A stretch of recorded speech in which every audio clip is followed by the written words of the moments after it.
the conversation in any championship round or game in any sport, certainly in the Super Bowl, we always talk about legacies when it's a player who's already won or can add to the case or needs to win for the first time. So Steph Curry is on that legacy hot seat right now for everyone to talk about. Where do you stand on how his legacy would be affected by getting another ring with this team in this circumstance, Kenny Smith? I just think getting to the finals, like, put him in another stratosphere.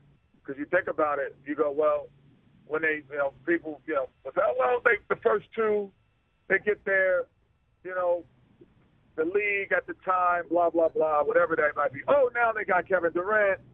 Like, oh, now they go back without him. Like, that's all him. Like, he's the major cog in that.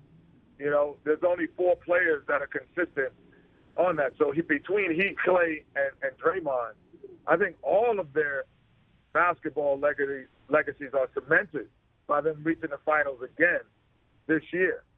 All 3 of them. And especially Clay. Now it's like, what, I wasn't a top 75 player, but the last 6 years I played, I've been in the finals. Like, when I was there, I played. We were in the finals every year that I played. And so these guys have done something that, LeBron James liked, being, putting themselves in the finals. Michael Jordan liked, Chicago Bulls liked being in the finals that many times, that many years, and different eras in a sense, different eras of the way the game was played. The super team era, and now maybe, I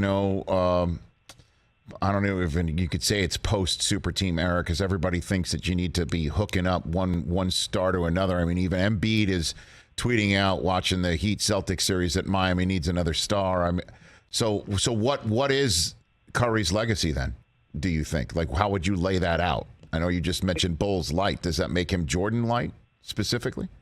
What do you think? Makes his teams Bulls light, Laker light. Doesn't make him Michael Jordan the greatest basketball player probably we've ever seen, without question.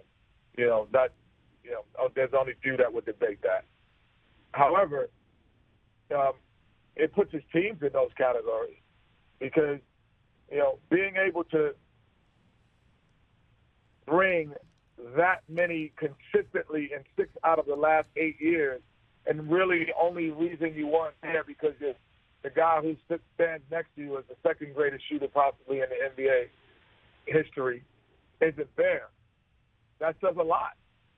And there's really no looking at it and go, well, they won't play as well next year. They probably play better next year when they have Weissman and all those guys coming back and a healthy, Peyton and a healthy Draymond all year. Like, they could play better next year. Hey, you watched all the way to the end. Thanks for that. Watch more right here.